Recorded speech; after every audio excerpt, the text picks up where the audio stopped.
Hello mga Lodi, magandang araw sa inyong lahat.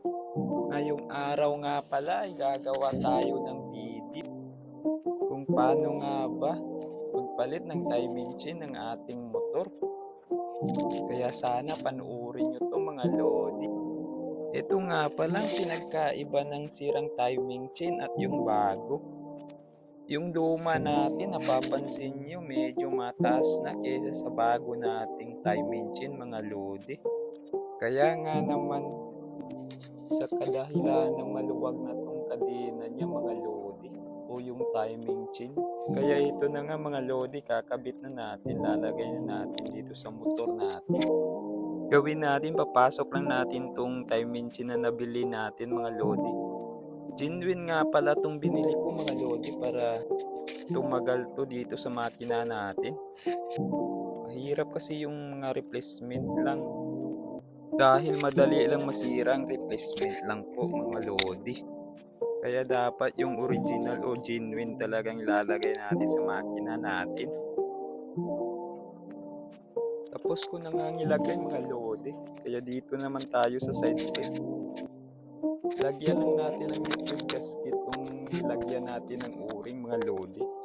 Para make sure na hindi talaga tatagas ang oil. Pahid-pahid lang tayo dyan. Hanggang sa malagyan na natin lahat. Malagyan na natin lahat mga lodi. I-goods na yan.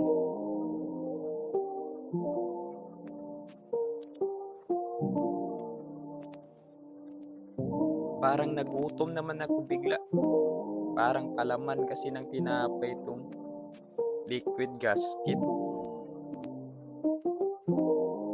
Katapos lagay na natin itong o-ring mga lodi. Tatlong o-ring nga pala yan mga lodi. Isang malaki tapos dalawang maliit.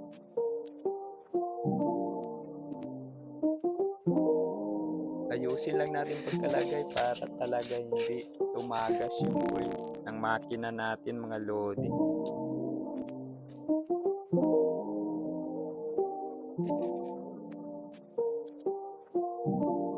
Ito nga pala yung dalawang maliit na o-ring mga lodi.